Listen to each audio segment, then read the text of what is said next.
નમસ્તે વિદ્યાર્થી મિત્રો, આજે આપણે ચેપ્ટર નંબર 8 કોષ જીવનનો એકમ શરૂ કરવા જઈ રહ્યા છીએ। 11 સાયન્સ બાયોલોજી ની અંદર ચેપ્ટર નંબર 8 કોષ જીવનનો એકમ। અહીંયા તમને વાત કરેલી છે કોષ વિશેની। ચેપ્ટરનું નામ છે કોષ જીવનનો એકમ। કોષ એટલે શું?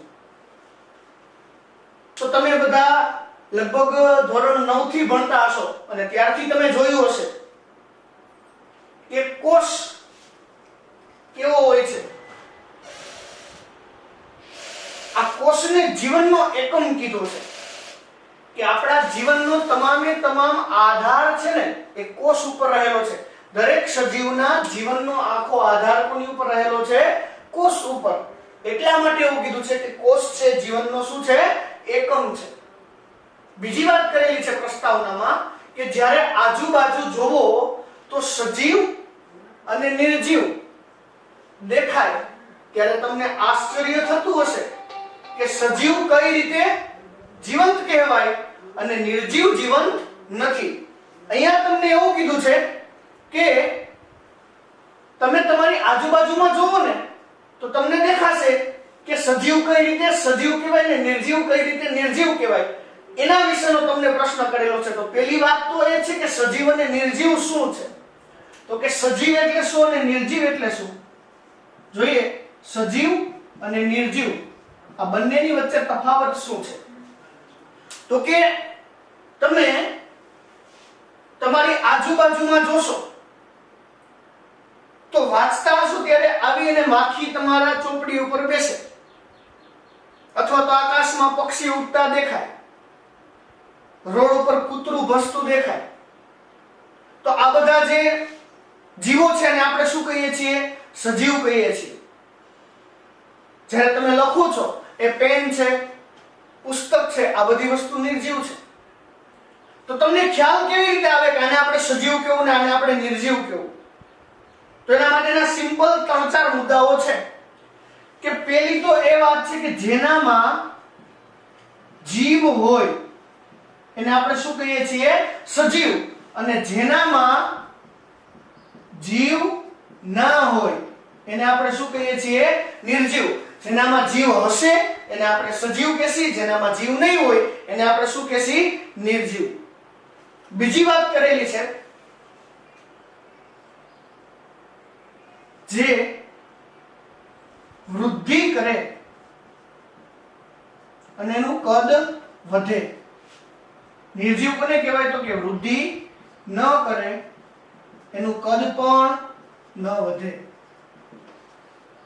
સજીવ વૃદ્ધિ કરે, કદ વધે। તમે બધા જ્યારે તમારો જન્મ થયો ત્યારે નાના હશો, ધીમે ધીમે ધીમે ધીમે તમારી હાઈટ વધતી ગઈ, તમારું વેટ વધતું ગયું, તમારું બોડી આખું કદ વધતું ગયું।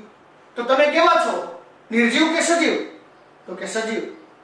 તમે જોયું છે કે તમારા શેરીની અંદર કૂતરી છે એ બચ્ચા આપે તો એના ગલુડિયા નાના નાના હોય, વર્ષ 1.5 વર્ષમાં એ મોટું થઈ જાય અને કૂતરું બની જાય। તો આ શું થયું? એના શરીરની વૃદ્ધિ થઈ, એનું કદ વધ્યું, એટલે આપણે એને શું કહીએ છીએ? સજીવ।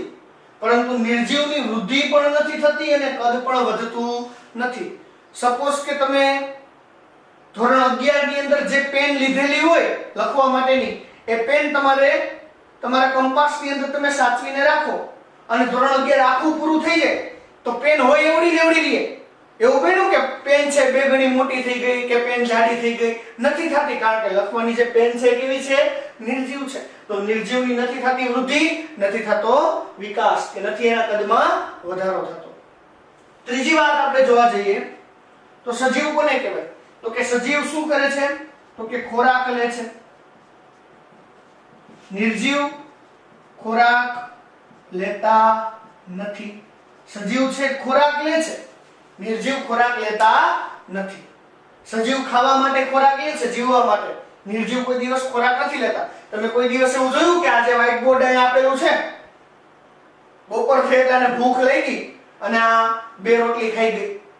નથી થતું આવું, કારણ કે આ વ્હાઇટ બોર્ડ છે નિર્જીવ છે, ખોરાક નથી લેતો। ત્યાર પછીનો મુદ્દો છે તે શ્વસન કરે છે। તે શ્વસન કરતું નથી. સજીવ શ્વાસ લે છે, નિર્જીવ શ્વાસ લેતા નથી. તમે બધા સજીવ છો એની સાબિતી છે કે તમે બધા શ્વાસ લ્યો છો. નિર્જીવ આવો શ્વાસ લેતું નથી. આ સિવાય તે પોતાના જેવો જીવ ઉત્પન્ન કરી શકે. આ નિર્જીવ તો કે તે પોતાના જેવો જીવ ઉત્પન્ન કરી શકતા નથી. સમજો બરાબર. સજીવ કોને કહેવાય? તો કે જે પોતાના જેવો જીવ ઉત્પન્ન કરી શકે છે. નિર્જીવ પોતાના જેવો જીવ ઉત્પન્ન કરી શકતા નથી.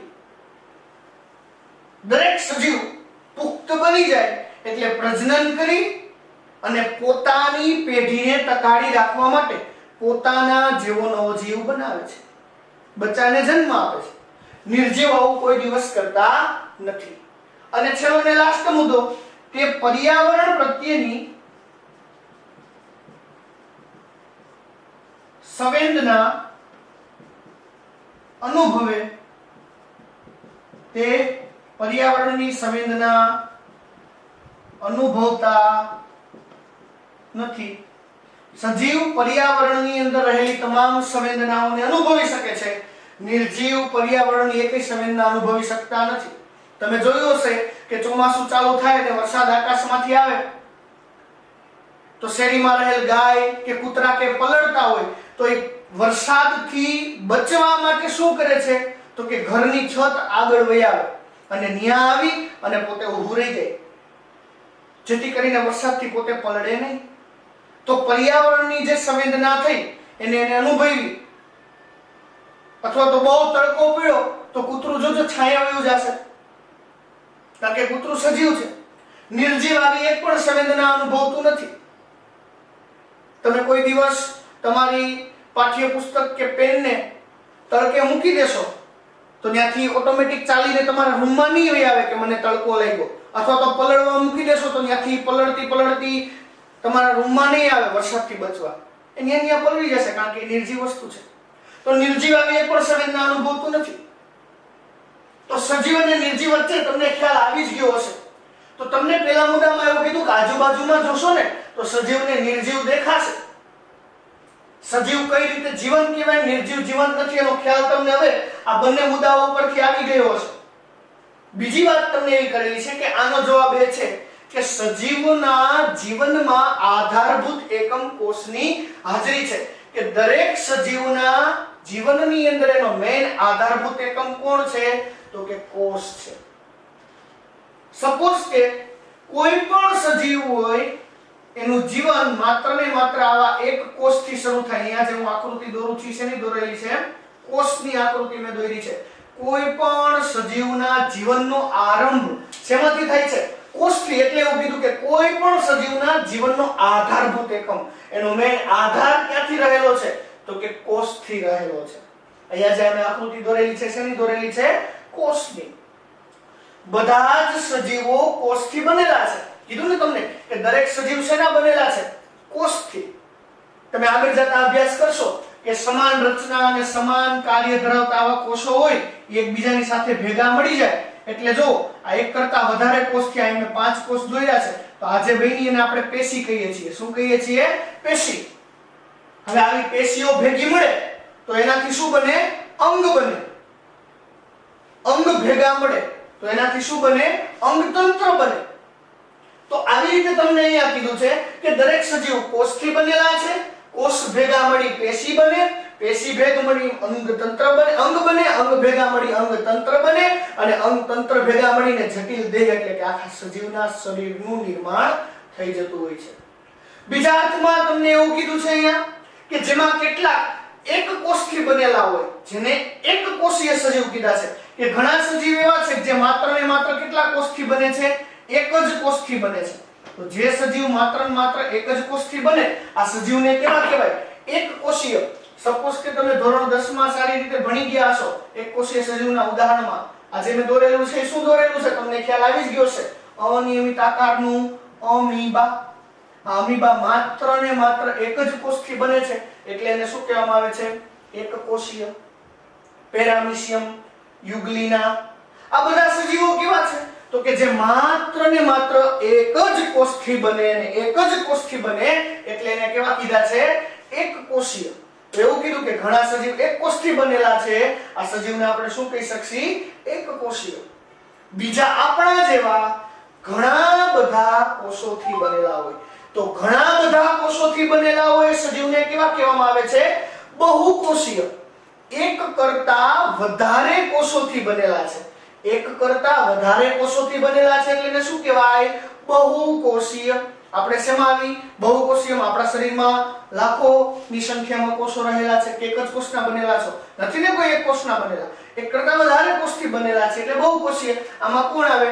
તો કે ભાઈ માણસ, હાથી, ગાય, ભેંસ, બકરી, બળદ, ઘેટું, ગધેડો, બિલાડી, કૂતરું, વાંદરું, ટૂંકમાં મોટા ભાગના ઉચ્ચ કક્ષાના બધા સજીવ છે શેમાં આવે છે? બહુકોષીયમાં. તો તમને બધાને ખ્યાલ આવી ગયો છે કે એકકોષીય અને બહુકોષીય વચ્ચે શું તફાવત છે? માત્ર એક જ કોષથી બને ને એ એકકોષીય, અને એક કરતા વધારે કોષથી બને તો એને શું કહેવાય? બહુકોષીય. હવે તમને વાત કરેલી છે કોષ એટલે શું? કોષ કોને કહેવાય? તો કે એકકોષીય સજીવ. એકકોષીય સજીવના ખાસ બે લક્ષણ છે. પહેલું એવું કીધું છે કે સ્વતંત્ર અસ્તિત્વ ધરાવે છે. કોઈ પણ એકકોષીય સજીવ હોય ને એ પોતાનું અસ્તિત્વ કેવું ધરાવે છે? તો કે સ્વતંત્ર અસ્તિત્વ ધરાવે છે. બીજી વાત કરેલી છે જીવનના બધા જ આવશ્યક કાર્ય કરવા માટે સક્ષમ છે. જીવનના બધા આવશ્યક કાર્ય કરવા માટે એકકોષીય સજીવ છે એ પોતે સક્ષમ છે. એને બીજા કોઈ કોષની આવશ્યકતા રહેતી નથી. પોતે એના જીવનના તમામે તમામ કાર્ય કરવા માટે પોતે એકલો કેવો રહેલો છે? સક્ષમ રહેલો છે. બીજી વાત તમને અહીંયા બે મુદ્દા તમને આપ્યા છે કે સ્વતંત્ર અસ્તિત્વ ધરાવે છે અને જીવનના બધા આવશ્યક કાર્ય કરવા માટે સક્ષમ છે. તમને બે મુદ્દામાં એવું કીધું કે પોતે પોતાના જીવનના બધા કાર્ય કરવા સક્ષમ છે, મતલબ કે એને ખોરાક ખાવો હોય, એને શ્વસન કરવું હોય, એને ઉત્સર્જન કરવું હોય કે કોઈ પણ કાર્ય કરવું હોય, બધા માટે એક જ મુદ્દો, ખાલી એક જ કોષ. આપણી અંદર આવું નથી થતું. આપણે એક જ કોષથી આવું કંઈ કરી શકતા નથી. આપણે ખોરાક લેવા માટે મોઢાનો ઉપયોગ કરીએ છીએ, શ્વાસ લેવા નાકનો ઉપયોગ કરીએ છીએ, પાચન કરવા જઠરનો ઉપયોગ કરીએ છીએ. તો બધી જગ્યાએ જુદા જુદા કોષ છે. તો આપણા બધા કાર્ય કરવા માટે આપણે એક કોષથી સક્ષમ નથી. બીજી વાત કરેલી છે કોષોની સંપૂર્ણ રચના વગર કોઈનું જીવન અસ્તિત્વ ધરાવતું નથી. કે કોષોની રચના વગર કોઈ સજીવનું જીવન અસ્તિત્વ ધરાવી શકે નહીં, મતલબ કે કોષ વગર કોઈ સજીવ જીવી શકતું નથી. જેથી કોષ સજીવનો રચનાત્મક અને ક્રિયાત્મક એકમ છે. એટલા માટે એવું કીધું છે કે દરેક સજીવનો રચનાત્મક અને ક્રિયાત્મક એકમ કોણ છે? તો કે કોષ છે. રચનાત્મક એટલે શું અને ક્રિયાત્મક એટલે શું? તો કે દરેક સજીવની રચના માટે અને દરેક સજીવના કાર્ય માટે જરૂરી એકમ કોણ? તો કે કોષ. દરેક સજીવની રચના કઈ રીતે થઈ હોય? તો કે જોઈએ. સપોઝ કે આપણે મનુષ્યની વાત કરીએ તો માણસની અંદર નર અને માદા, મતલબ કે પુરુષ અને સ્ત્રી, આમ બે ભાગ પડે છે. એમાંથી નરમાંથી શુક્રકોષ ઉત્પન્ન થાય અને માદા એટલે કે સ્ત્રીમાંથી અંડકોષ ઉત્પન્ન થાય. આ બંને કોષ એકબીજાની સાથે જોડાય અને જ્યાં રચના બનાવે અને ફલિતાંડ કહેવાય. શું કહેવાય? ફલિતાંડ. ફલિતાંડ ન કહેવું હોય તો તમે એને યુગ્મનજ કહી શકો. અને આ યુગ્મનજ એ એક જ એવો કોષ છે કે જેમાંથી આખા મોટા મનુષ્યની રચના થાય છે. આ યુગ્મનજ ધીમે ધીમે વિભાજન પામી એકમાંથી બે, બેમાંથી ચાર, ચારમાંથી આઠ, આઠમાંથી 16, 16માંથી 32, 32માંથી 64, આવી રીતે ડબલ કોષ થતા જશે અને ધીમે ધીમે આ એક કોષમાંથી પેશી બની, અંગ બન્યા એટલે કે હાથ, પગ વગેરે, પછી અંગ તંત્ર બન્યા, પાચન તંત્ર, શ્વસન તંત્ર, ઉત્સર્જન તંત્ર, રુધિરાભિસરણ તંત્ર, આવા બધા તંત્ર બની અને જટિલ દેહ એટલે કે આખા મનુષ્યનું નિર્માણ થયું. એ મનુષ્યની જ વાત નથી. દરેક સજીવના પાયાની અંદર એની રચના માટે કોણ જવાબદાર છે? તો કે એક જ કોષ જવાબદાર છે. એટલે એવું કીધું કે કોષ સજીવનો રચનાત્મક એકમ છે. બીજી વાત કીધી ક્રિયાત્મક. તમારા દરેક કાર્ય થાય એ કાર્ય કરવા માટે કોણ મદદરૂપ થાય? તો કે કોષ. એટલે કોષ છે સજીવનો કેવો કીધો છે? ક્રિયાત્મક એકમ. ક્રિયાત્મક એકમ એટલા માટે કીધો કે તમારે ચાલવું હોય, ખાવું હોય, બોલવું હોય, દોડવું હોય, નાચવું હોય, આ બધી વસ્તુ માટે તમે જો તમારા જુદા જુદા અંગનો તમે ઉપયોગ કરો છો. ચાલવું હોય તો પગનો ઉપયોગ કરો છો, નાચવા પગનો ઉપયોગ કરો છો, હાથનો ઉપયોગ કરો છો, ખાવા માટે મોઢાનો, જીભનો ઉપયોગ કરો છો, બોલવા જીભનો, દોડવા માટે પગ અને આખા શરીરમાં પગ ઉપર બળ લગાડીને આખા શરીરથી આપણે દોડીએ છીએ, પગ ઉપર પગનો આધાર રાખીને. તો આવી બધી કાર્ય કરવા માટે છે આ બધા અંગ બન્યા. પણ અંગ તો શેના બનેલા છે ભાઈ? કોષના. તો એટલા માટે એવું કીધું છે કે કોષ છે ને એ બધા કાર્યમાં મદદ કરે છે. એટલે કેવો એકમ છે? ક્રિયાત્મક. હવે તમને એમ થાય છે બા તમે કોષ આવું ક્યારનું તમે સમજાવો છો, તો આ કોષ છે શું, ગોઈતો કોને, શું છે? તો હવે તમને એના વિશેની વાત કરેલી છે કે સૌ પ્રથમ જીવંત કોષને કોને ગોત્યો? તો કે વૈજ્ઞાનિક હતા એન્ટોન વાન લ્યુવનહોક. બરાબર યાદ રાખજો વિદ્યાર્થી મિત્રો, એમસીક્યુ અથવા તો ખાલી જગ્યામાં પૂછાઈ શકે કે સૌ પ્રથમ જીવંત કોષને કોને જોયો? તો કે એન્ટોન વાન લ્યુવનહોક. એન્ટોન વાન લ્યુવનહોકે કઈ રીતે કોષને જોયો હતો? એની પાછળની એક સરસ મજાની નાનકડી સ્ટોરી છે કે એન્ટોન વાન લ્યુવનહોક જ્યારે બાટલીનું પૂંછ હતું ને એને ખોલી અને નિરીક્ષણ કરતા હતા ને તો એને એમાં મધપૂડાના ખાનાઓ જેવી નાની નાની રચના જોઈ. અને મધપૂડાના ખાના જેવા જે ચોરસ ડબ્બાઓ જોયા ને, આ ડબ્બાઓનું નામ એને સૌપ્રથમ શું આપ્યું? કોષ આપ્યું. તો આ એન્ટોન વાન લ્યુવનહોકે કોષની શોધ કરી. કોષ એને દેખાણો, પછી એનું ઇન ડિટેલ અભ્યાસ કરી અને એન્ટોન વાન લ્યુવનહોક પછી બીજા વૈજ્ઞાનિક આવ્યા રોબર્ટ બ્રાઉન. કયા વૈજ્ઞાનિક આવ્યા? રોબર્ટ બ્રાઉન, જેને કોષના કોષ કેન્દ્રની શોધ કરી. કોષ કેન્દ્ર એટલે શું? તો કે સપોઝ કે આ અમે જે દોરેલો છે શું છે? કોષ છે. કોષની વચ્ચે રહેલો જે આ ભાગ છે આને શું કહેવામાં આવે છે? કોષ કેન્દ્ર. કોષની અંદર વચ્ચોવચ્ચ ઉપચેલો જે આ ભાગ છે આ ભાગને કહેવાય કોષ કેન્દ્ર. આ છે કોષ કેન્દ્ર. આવા કોષ કેન્દ્રની શોધ કોને કરી? તો કે કોષ કેન્દ્રની શોધ કરી રોબર્ટ બ્રાઉને. અને આખા કોષની શોધ કોને કરી? Anton van Leeuwenhoek. ખાસ બંને વૈજ્ઞાનિકના નામ યાદ રાખજો, આ ડાબુડું ન થઈ જાય.